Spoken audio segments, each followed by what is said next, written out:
Good afternoon. My name is Ala McCoy. I am Director of Startup Support at the University of Maryland TM Ventures. I'd like to extend a warm welcome to all of you who joined us today for the next installment of the Startup Fundamentals Workshop Series, both a live webinar audience and those watching a recorded version on our Startup PMD YouTube channel. This workshop series is offered by UM Ventures and MTech at the University of Maryland. To everyone attending the live session, please feel free to submit questions using the Q&A function, or you can also put them in chat if you prefer.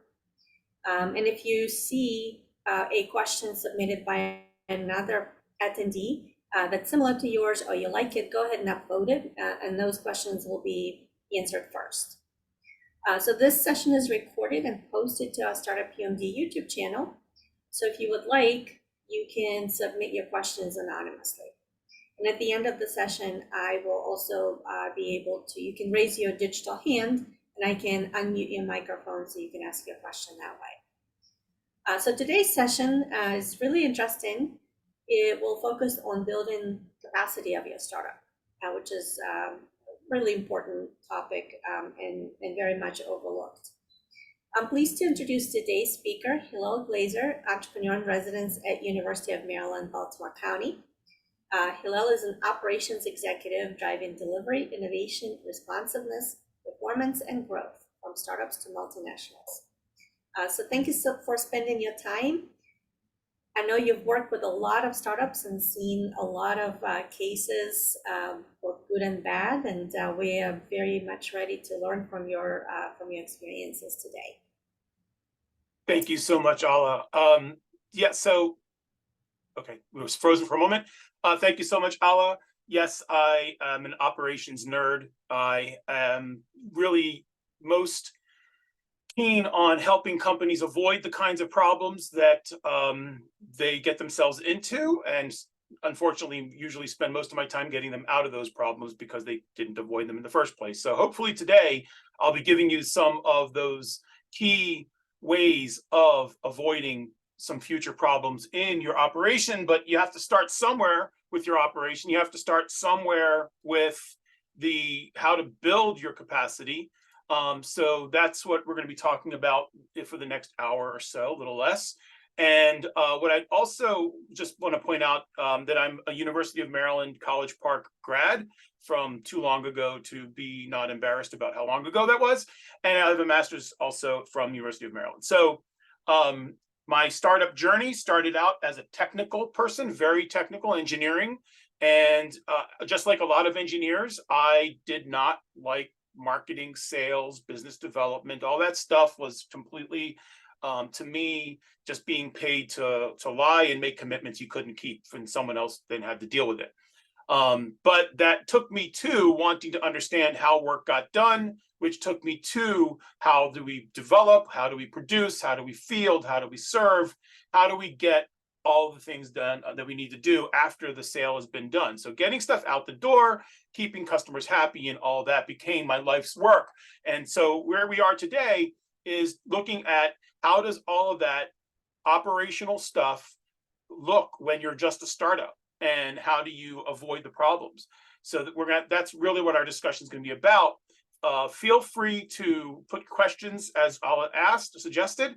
If I said something that just didn't make sense at all, perhaps I misspoke or you missed something, and I don't want you to be lost for the rest of the conversation. So please don't have to wait until the end of the discussion to ask your questions, because there's a lot of times we miss something or get something wrong because it was just delivered incorrectly, and that takes you on a left at Albuquerque, as Bugs Bunny used to say, and you never get back, you never recover. So we don't want you to not recover. Let's everybody stay on the same page. So what is going on? What do you have to build capacity for, right? There are certain things that you have to build capacity for that are obvious. So the obvious ones are, we're going to talk less about the obvious ones, because why would I need to tell you something you already know? You already know you need capacity for what you do. You already know you need capacity to develop a business development pipeline and sales and all that. You already know you need capacity for handling the routine stuff like your back office and administration and accounting and finding all the other, pieces of the back office. You need capacity for all of that. So where we're mostly going to spend time today on is talking about the things that are not as obvious, okay, not so easy to see. They're not Captain Obvious. You got to maybe focus or defocus in order to see what is really going on.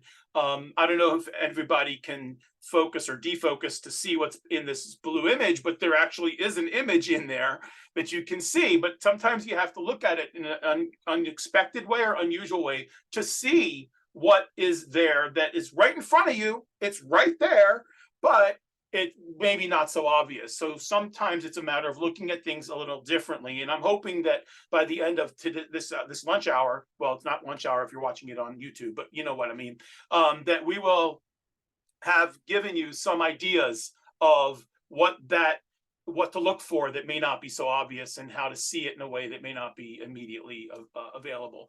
So this list, I'm not going to read all of my slides to you. So hopefully you're able to kind of take in the simple language on the slides as well as what I'm saying. But we're going to get into some of these examples, dealing with customers and dealing with the unexpected and dealing with innovation. We're going to spend a lot of time on innovation, and you'll see why. So a question that you might want to think about now is if you max out your capacity on all the obvious stuff, meaning that all of the things that you thought of, making sure you have staffing for and capacity for and tools and process, and everything you have is obvious, how will you be able to handle not only the not so obvious, but perhaps even more critically, the completely unexpected? So if you've maxed out your capacity to handle all the obvious stuff, what's left for the not obvious stuff, right? And so hopefully by the end of this hour, we're going to have revealed some of those things that are not so obvious and how you can build up capacity to handle both the obvious stuff and the not so obvious stuff. We won't get into much discussion around optimization. That's a much deeper dive into operations research. So we're not going to be able to get there. But let's just say that for now, a healthy level of overall utilization of your people and systems is a lot closer, believe it or not, to 75 or 80% than it is to 100%. So if you're thinking in terms of how do we utilize everybody or everything that we have available to us, what our capacity is, it's a lot less than what people often think. They often think maxing out, like everybody needs to be super busy all the time, is how to go. But actually, it's a lot less than that. It's about 3/4 to 80% utilization is a much healthier place to be for handling the unexpected and for growth and so on and so forth. But we're not going to really talk at all for the rest of the day on what that what the optimization looks like. So what we will spend a lot of time on, though, is your capacity for responsiveness and innovation, which go hand in hand. We're going to be talking a lot about that, and I'm going to show you why, if all you ever focus on is your capacity for responsiveness and innovation, it will handle all the other parts of what you need capacity for. And we're going to talk about why these are areas that are often overlooked and what comes from them being overlooked and the problems that they cause. So hopefully I will, to be blunt, frighten you enough into looking at worrying about these not so obvious things that will cause you to not be able to be responsive or innovate, which are both critical for an organization to grow and survive. So if attentiveness, whatever, is important but not enough, what is it? What are you attending to? Answering calls, texts, chats, emails, whatever in some period of time, that's a great start. If you're looking at it from a customer service perspective, being attentive to your customers and clients, that's critical, right? But it's important, but not enough. Having ready-laid lines of communication. What does that mean? Knowing how to triage incoming unexpected things or problems, who to contact for what information is needed in order to handle those incoming and often unexpected, poorly timed inquiries, and to have ready-made responses. So responsive and innovation go hand in hand, but they need to have ready-laid lines of communication. They need to have ready-made responses. Figuring it out on the fly should only be for the exceptions, for the things that you hadn't figured out in advance to know to anticipate. Here's an example. I was chatting with a customer service rep just the other week who did not have a ready-made response for whether or not the company, they would issue me a refund for a routine transaction. I happen to know this particular outfit had all kinds of other issues, but to be in the business of making money for online transactions and not knowing or not having figured out before I called which one of these transactions could be refunded, come on. That's just poor business. But look, this is an established company. They didn't have that figured out.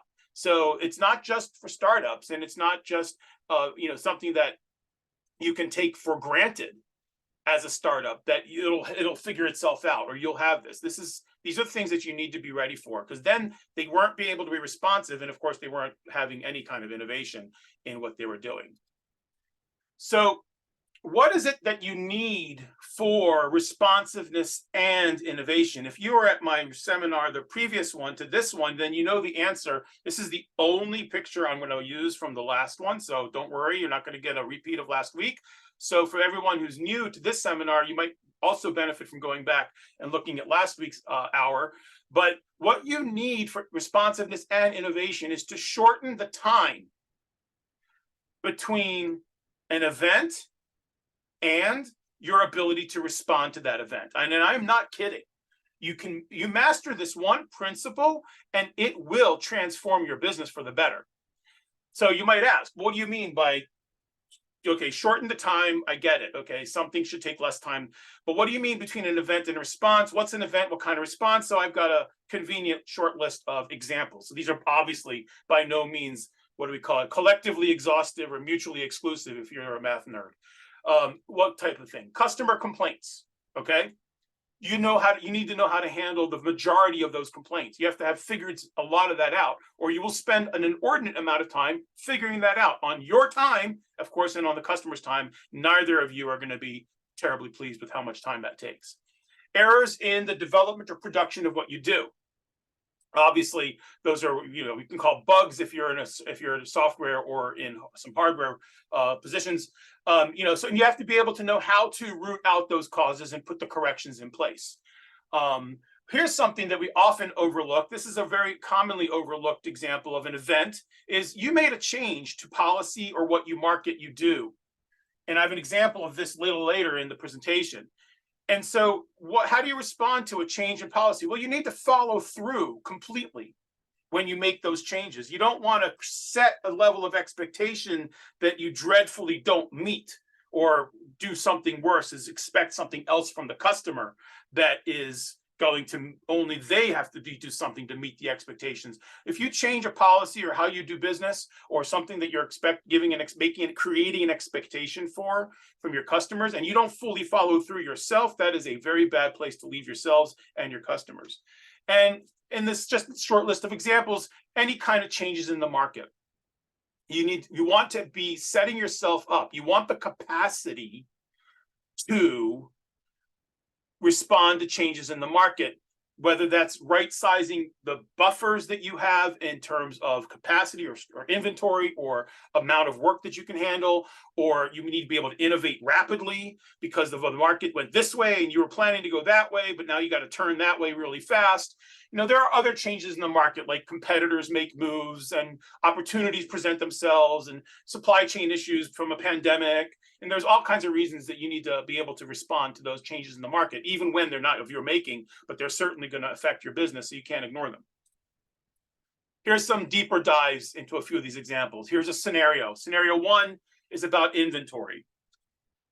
Traditionally, companies hedge against their demand by increasing stock, and then when demand drops, they lower the price to get rid of the stock. But then when they stock out, because everybody bought up the stock, they have to build more stock. But really, is there enough demand to justify building up all that stock? But that's how businesses have been operating for decades, is warehousing excess or warehousing business, hoping that they're going to sell it. but that's super expensive. I'm not going to get into all the implications of cost and carrying costs and taxes of inventorying work that's been done but not yet sold. Super traditional. And then, of course, the market starts to shift around and you end up with, at one point, too much inventory, then you don't have enough capacity, or then you end up with empty warehouses and empty freight lines, so trucking and rail and so forth, and that just starts to screw around with the economy in ways that are really difficult to recover from. So you're constantly swinging the pendulum from one side to the other, and you're along for the ride. You can't do anything about it.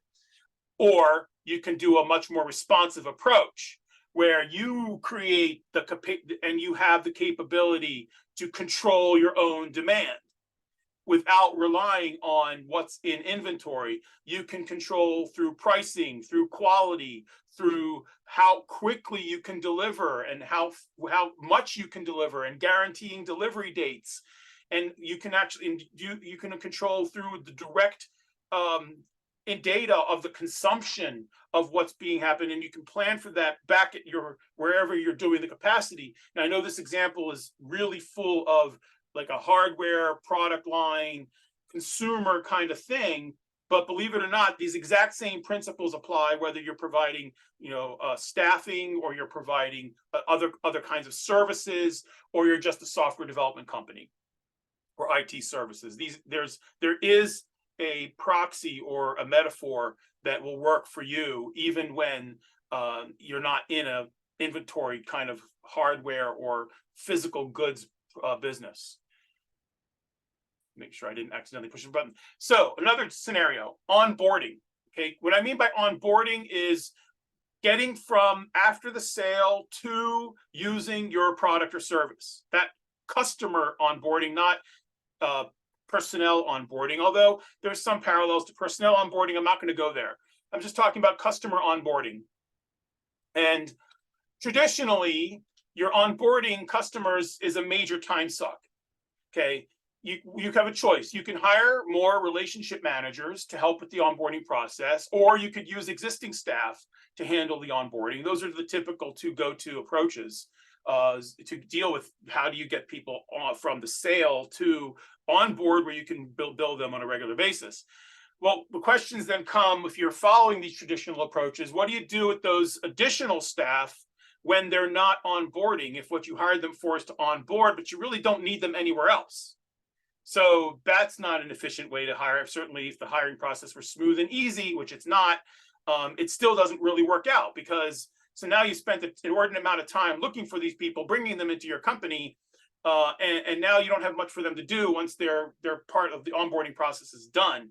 And if you're going to go with the route of, okay, let's just take our existing staff and have them do the onboarding, how do they serve two masters? Like, what's more important, serving existing clients or onboarding the new clients? Which one? Basically, you're left with the choice of, you're going to be unhappy, you're going to make one or the other unhappy, and nobody wins. So that's not a great way to go. But those are the traditional responses. If you've ever done it before, you know what I'm talking about.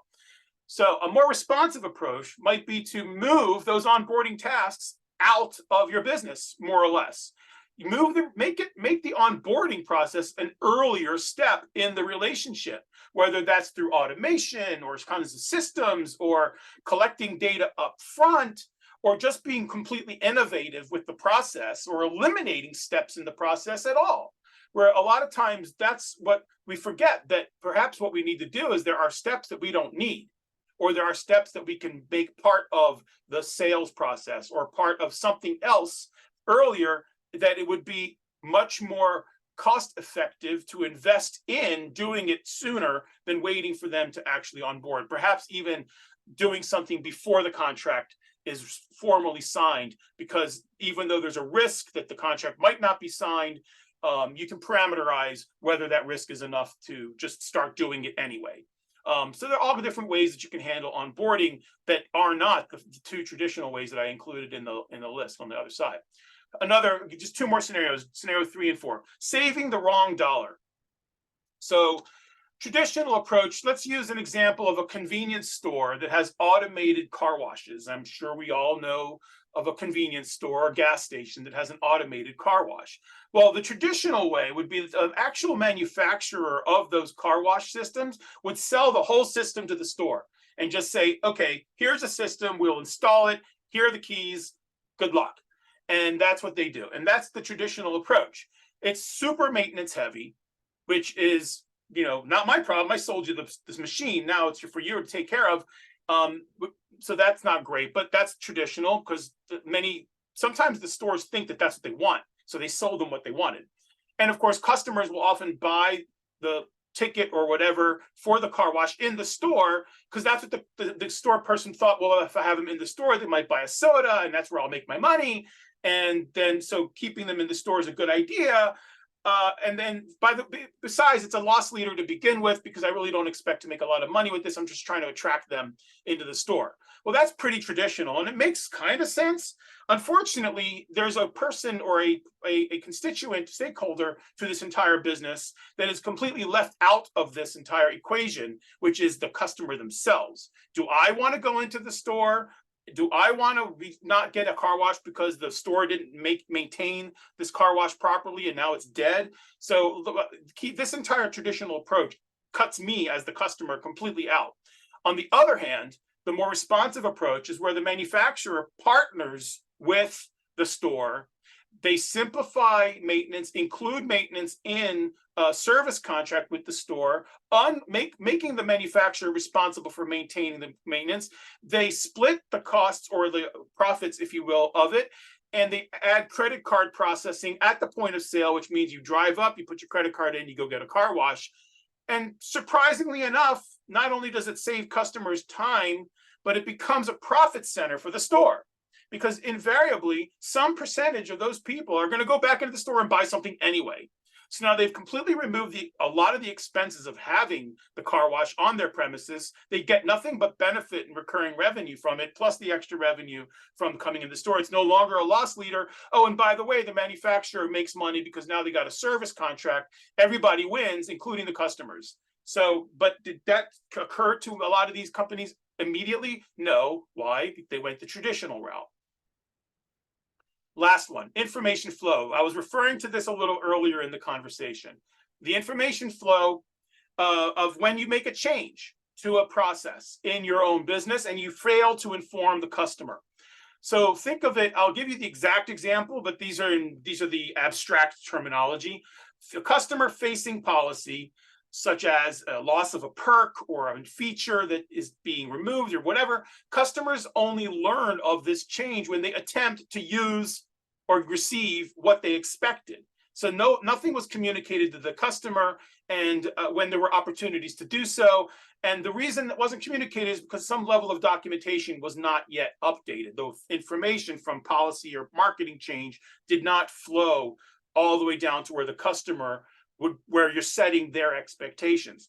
So the traditional approach, which is the approach I encountered, this is from a real story, where the customers were given some compensation, a coupon, voucher, whatever, in lieu of what they were promised, but actually not getting because they didn't change the policy, or they changed the policy, but didn't change how they set customers' expectations. It turned out that this compensation was fairly expensive, and I used to call this as for lack of a Sharpie, because when I went to this business, my expectation was set by something handed to me by the person providing me the service. And right there, it was listed, you get X. And that was the opportunity for the person handing it to me to grab a Sharpie and say, oh, I'm really sorry, but we don't do that anymore. And sorry about that, but just so you know, we haven't gotten you of these things. So it still says we do that, but we don't do that anymore. Really sorry. Here you go. My expectation would have been immediately set right there and then, as long as the website, which by the way, wasn't updated either. So that's another layer. So, but anyway, so the website wasn't updated. The piece of paper they handed me wasn't updated. And all they had to do was say, really sorry about the website, but here is, we're not doing this anymore. Have a nice day. Instead, they didn't have that Sharpie. They didn't empower their people giving me the service to do that. And instead they said, oh, they waited for me to complain. I looked at that. I went, I'm like, wait, where's the thing I expected, which was basically free breakfast at the lounge in a hotel. Okay, that's what it was. I was gold or platinum or whatever at this hotel chain. We all got free breakfast before the pandemic. I wasn't getting it. What gives? So I used to spend my life on the road. So anyway, I related strongly to Up in the Air with George Clooney. So for lack of a Sharpie and empowerment to actually do that, they were handing us vouchers to eat in the restaurant, which wasn't cheap. But they could have avoided all that by simply giving us, empowering their people to make that change by notifying them, oh, by the way, these are no longer what we do, so you want to handle that. So what is building capacity? What I mean by that? What do we mean by that when we put it in the title of the seminar or webinar? What we meant is building a team for responsiveness and innovation, like I mentioned earlier. And what that looks like is removing obstacles for your customers, means removing obstacles internally. If you're going to be responsive and innovative, you need to move the obstacles out of the way. And when you move them out of your own way, you're removing them from your customer's way as well. But there are other important pieces to keep in mind. So, for example, building capacity doesn't happen when you keep your people apart from each other, when they don't get to inform each other, when they don't get to talk to each other. When you're keeping people apart and keeping information from them, that will kill responsivity and innovation. Just right there. Don't give people information. Don't let them work with each other. Don't make it easy for them to do that. And you will kill responsivity and innovation. You want to be as inclusive of your entire team as you can possibly get without the benefit of a Vulcan mind meld. Like, that's how much you want to share with your folks. If you can't share that level of transparency, then you just know that you will not be as effective as you can be. There may be good reasons for certain things, but you should be able also to temper your expectations because you're deliberately not sharing information or resources with your own people.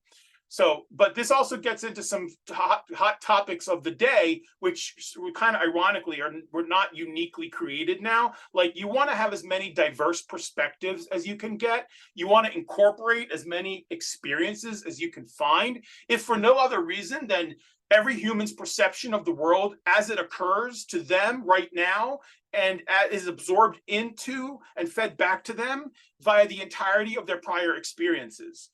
And how they process those experiences, as well as all of the incoming perceptions, is uniquely theirs.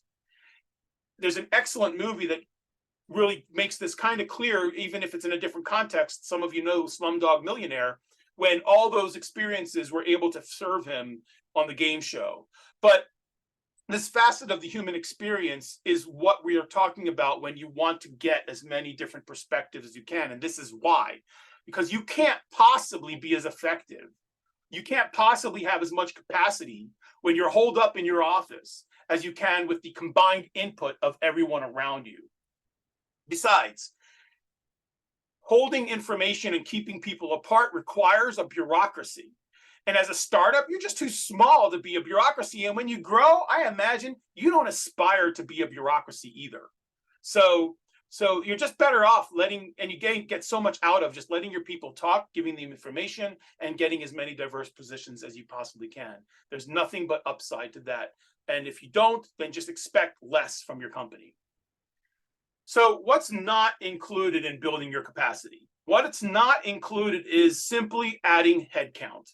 Okay, adding headcount is necessary, but it should not be the first thing you think of. We'll talk a lot more about this in a few slides. And of course, eliminating core content core talent, that is definitely not part of building capacity. And why would you even think, you just think to yourself, why would you even think of eliminating core talent as a way to build capacity? Well, I can tell you from a true story. It is a horror story, if you will, of an engineering design firm with a very multi-talented team that got an outside investor who, of course, as all outside investors, want you to reduce costs, increase revenue. And what that investor did basically was they kept the founder and then replaced all the rest of the team members with unskilled technicians they expected the founder to get up to speed. So you could probably guess what happened next, but I'll tell you anyway. Their ability to deliver service went down the tubes instantly. The founder could not write procedures fast enough. The unskilled technicians could not learn fast enough. The technicians didn't know how to work as a team, or they didn't have the skills to cover for each other. Before the investment, the company worked like a craft trade, where each person was fully skilled in the entire craft, and the work was collaborative. After the investment, the company was supposed to work like an assembly line, with different people doing different steps, old school Taylorism assembly lines. And they were supposed to do it overnight. What attracted the investor was the capacity and the capabilities of the company, but they mistook that for the technology and its business model. Clearly, the investor didn't fully appreciate the economics or the value or what were the assets for real enough to bother with a much better, smoother transition to profitability than simply unloading what made the company work at a level that made them want to invest in it in the first place. This is one story. It is not the only story. So you don't necessarily build capacity by unloading your expensive, overpriced talent, which is, so that is an immediate cause for concern if someone's telling you to do that. There are better ways to handle it, by the way. So I'd like you to take a second to read this and just keep it in the back of your mind. I'm not going to spend a ton of time hashing out what's going on here, but because this is a sort of a transition slide to what we're going to talk a lot more about for the rest of the presentation. So the kind of thinking here goes, your organization wants to be a learning organization. And when people make mistakes, those are the opportunities to learn the most, the fastest, the cheapest. And making people leave because of the mistakes that they've made is a great way to ensure that no one takes chances, that nothing innovative happens, and that people aren't going to be open when they see things that are not perfect. So everything will be perfect. All your statuses, nothing's wrong. Everything will sound just like it's supposed to, because a mistake of letting go of someone who made a mistake was made. That's the outcome, guaranteed. Okay, so we'll talk a little bit about the antidote to this for much of the rest of the presentation. It's not the only topic we're going to talk about, but it'll definitely come up. So what are the ingredients for responsiveness and innovation? Well, these are popular. And just because they're popular, they're not wrong. They're very good. So definitely, you want to have autonomy, mastery, and purpose. Anyone who read Dan Pink's Drive Motivation 2.0, they've heard autonomy, mastery, and purpose. That you want to have candor, trust, and safety. It's not just honesty. Candor is a different flavor of honesty, if you will. It's a lot easier actually to do candor than honesty, and there's a good reason why it's better. Trust and safety is very important, challenging to do, but super critical. So these are all great. And of course, agency, being able to do your best work, being able to advocate for yourself. Okay, clear, important, love these things. But these are the ones I mentioned how we're going to talk a lot about the overlooked things. The overlooked things are time, information, and resources. Those overlooked are critical. Yes, to have responsiveness and innovation, we want the popular things on the left. And they're relatively easy to speak, but as I was beginning to infer, they're often hard to put into practice.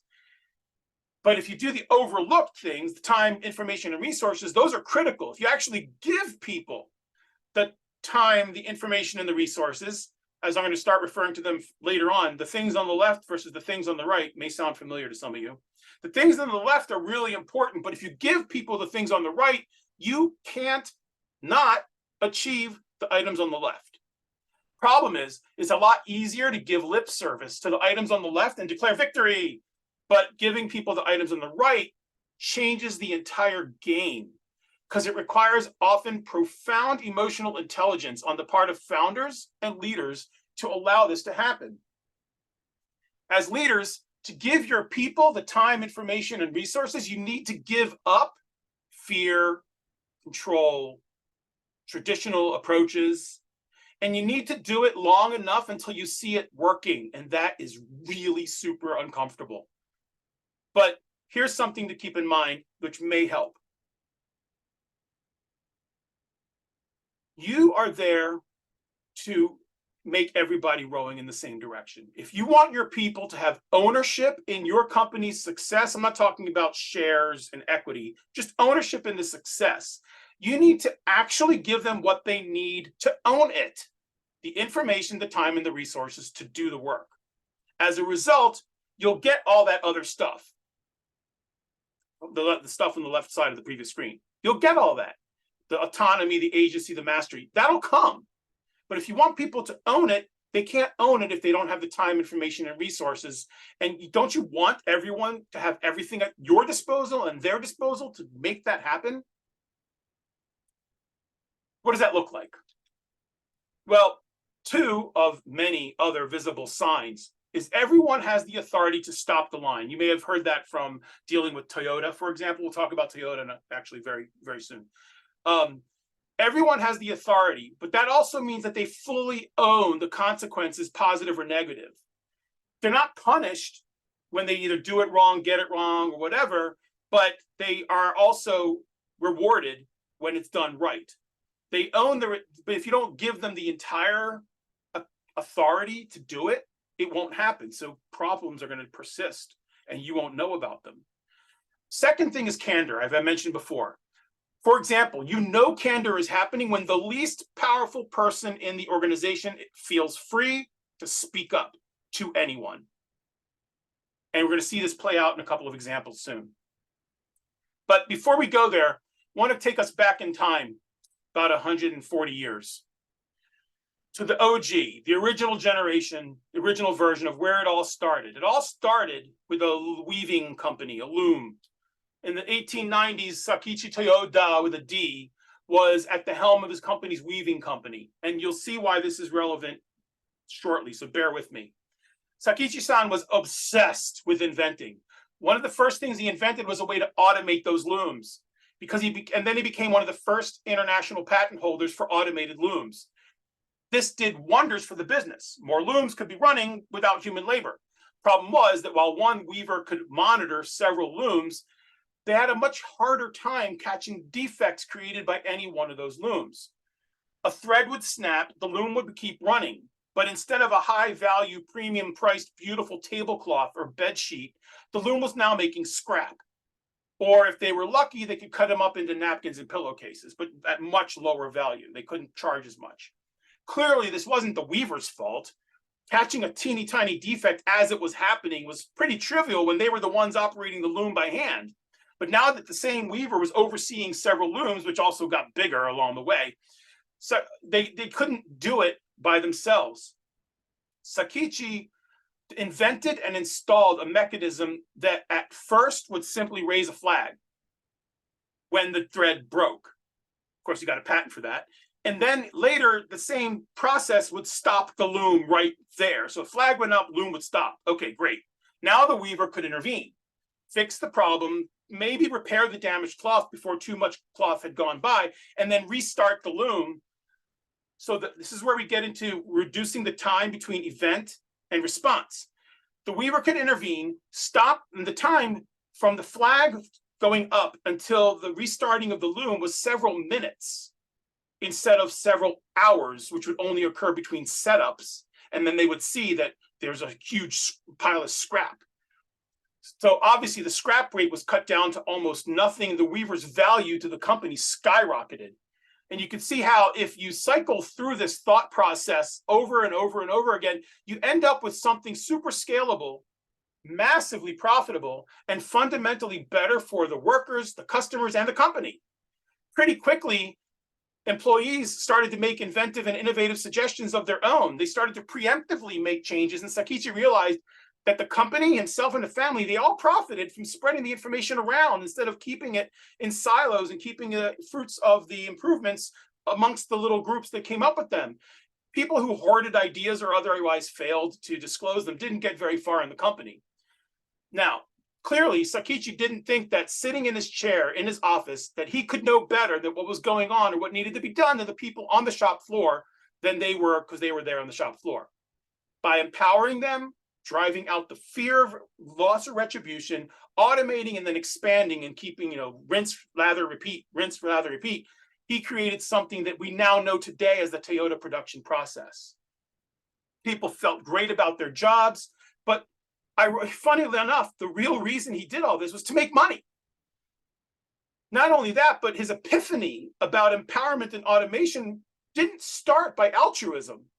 They were actually driven by his deep desire to patent the heck out of everything he came up with, which turned into a way of doing business that everybody benefited from. So I'm not taking anything away from him whatsoever. It wasn't like he was like, oh, darn, I've got to give people power. No, he's like, wait a minute. The more I give people power, the better everybody else is, better off everybody else is. So this is something that pervaded the process, which made them what they became over the next century. So here's another cute way to think about it. Hopefully some of you recognize the reference. A good idea can come from anywhere. I recently read I forgot his last name. It'll come to me. Book on Pixar called Creativity Inc. And he talks a lot about what made Pixar work. I'm embarrassed, I forgot the last name. I'll come to me.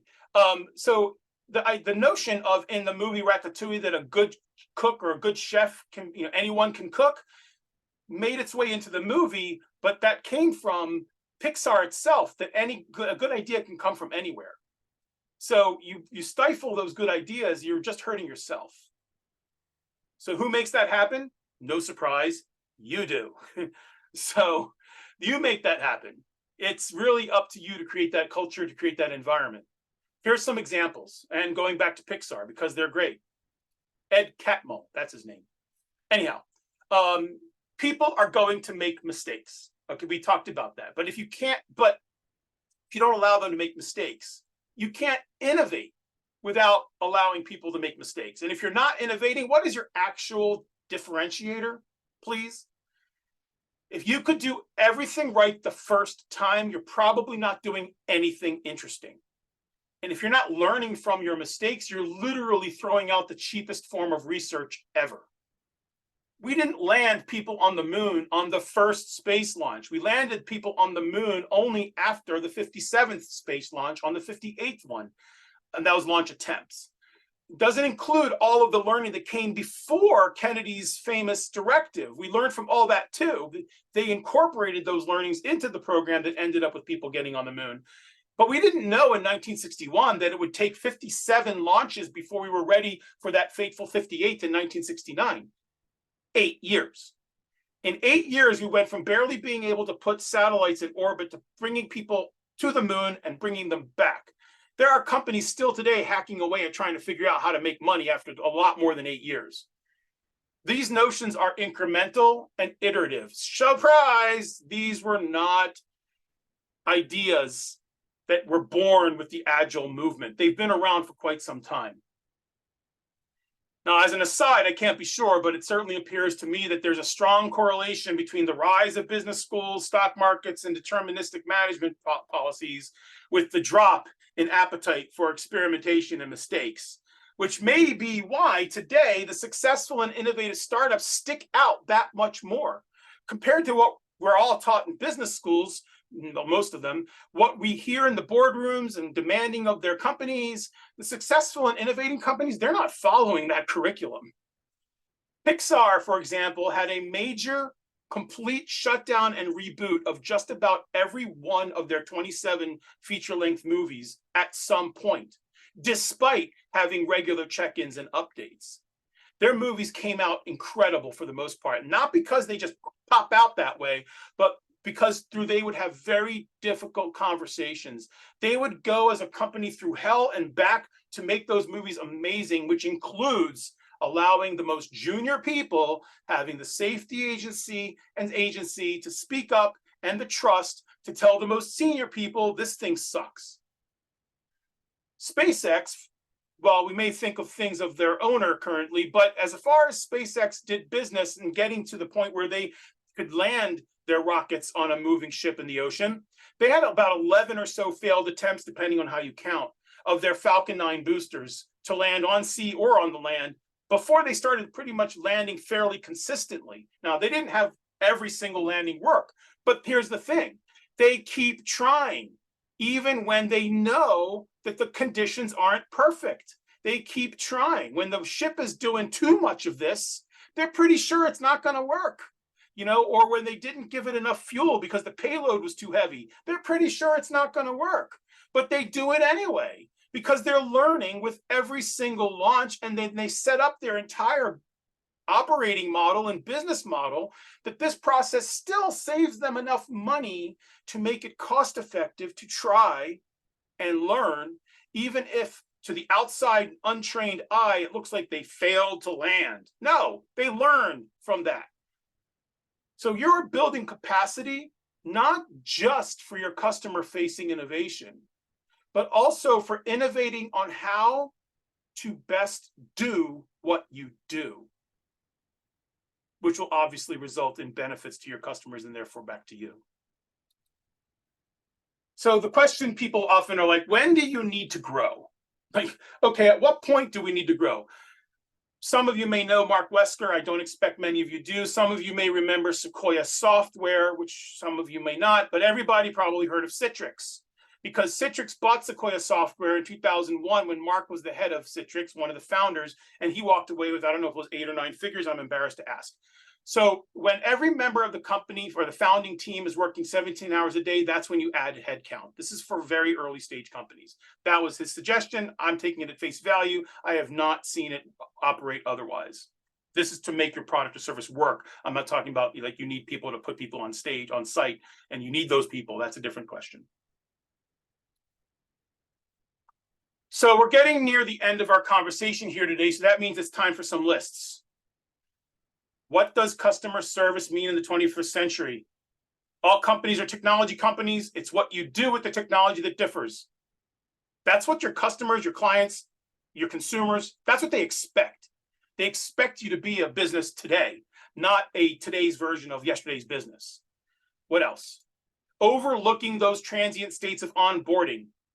Mentioned this a number of times already. Most startups think about building the product and the revenue from customers using the product, but few ever consider the onboarding process. We talked about this, which is fraught with time sucks and risks, such as getting your customers onto your platform. Issues and bugs are bad enough when you have to fix them, but there's often a much wider fallout from them that few startups are well prepared to deal with, which is often a symptom that their operating model isn't fully developed, which is a conversation we had last time. Not only does adding new capabilities come with loads of uncertainty, but when you're relying on the same people to make new stuff as well as fix the other stuff, you're just asking for all sorts of trouble. And lastly, saying yes to everyone and every idea sounds like a smart idea when you're just starting up, but you will regret it. One of the hardest things to do as a startup is stay focused. You can't constantly be doing one-off for customers and expect your existing products and services to keep humming along. Both will suffer. Most importantly is that these are not just customer-facing, but also internal. It's the internal parts that are the most overlooked of the overlooked pieces. It just so happens that all of these have the same thing in common. I don't expect it to be obvious, and this is important.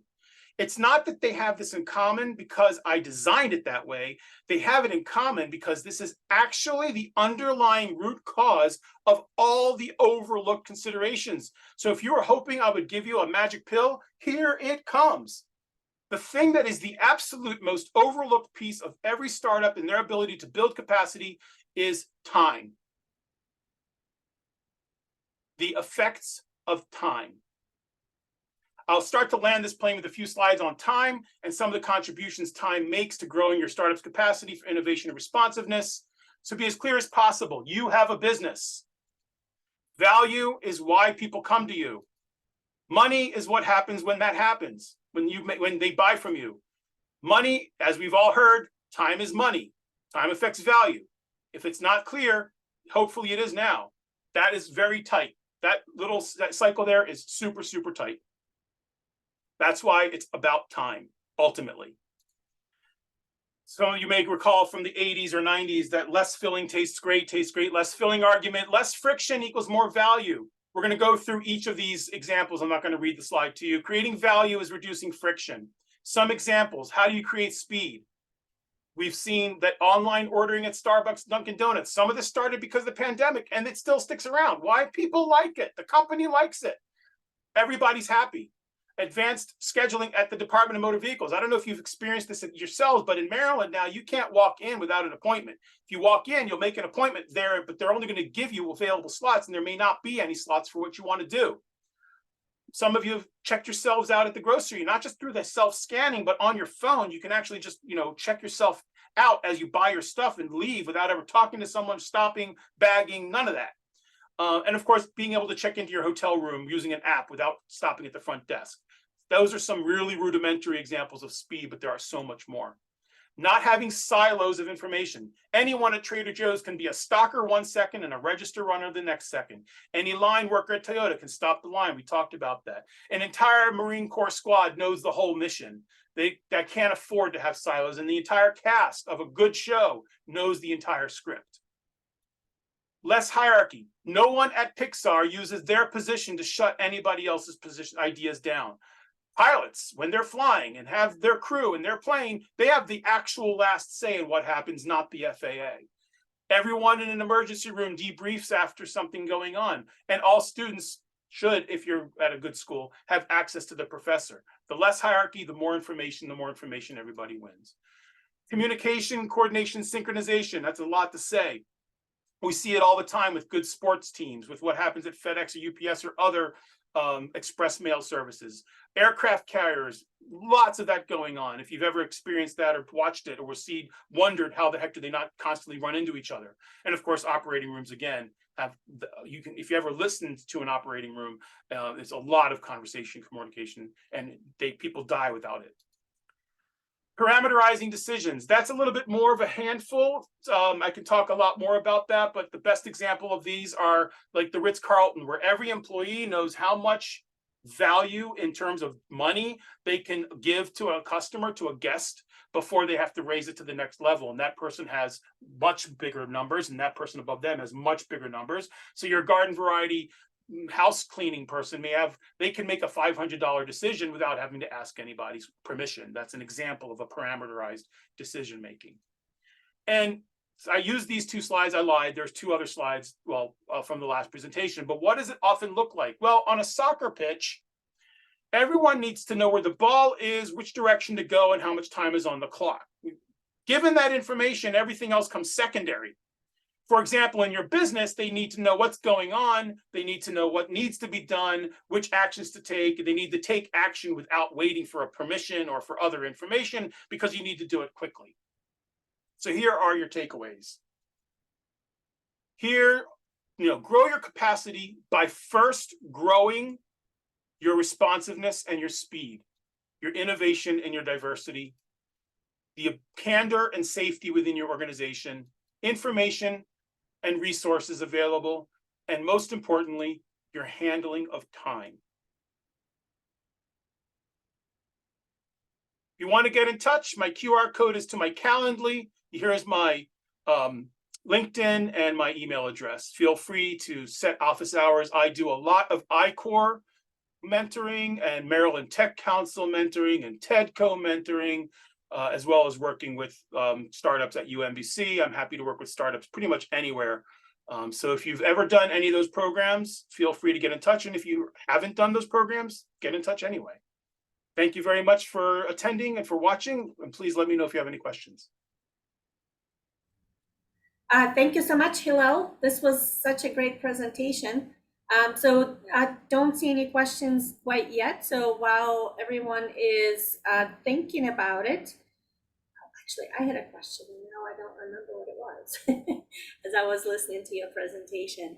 But it's it's a always a big question. How fast do you hire capacity? How do you know? Is it better to predict that you're going to need capacity and have extra for the moment, or is it better not to have capacity and always kind of struggle, but save on You know, salary? the best part of your question is I had a business owner tell me just 36 hours ago how he used to think that the best way to do it was how he was told to do it by all the business books, which is hire when you need it.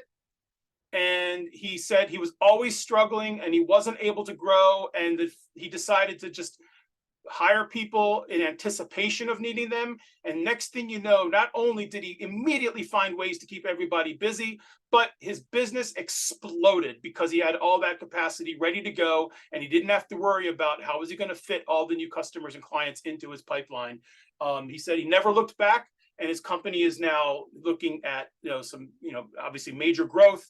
I happened to be there when he was talking to some other company that's a competitor of his, and they were joking about who was going to buy whom. Wow, that's a great story and a good testimonial. Let's see if anyone would like to raise a hand and ask that question that way. That will be great. But if not, you can just type it up. Just a reminder, I will be posting this on YouTube, on our Startup PMD YouTube channel, so you can watch it there again. And there is a QR code to schedule a time with Hillel if you would like to ask your questions privately as well, because sometimes people might have questions about, oh yeah, somebody says it's at Catmull. I guess that's the, yeah, Creativity Inc. Oh yeah, thank you. So let's see, I'm gonna go ahead and stop recording.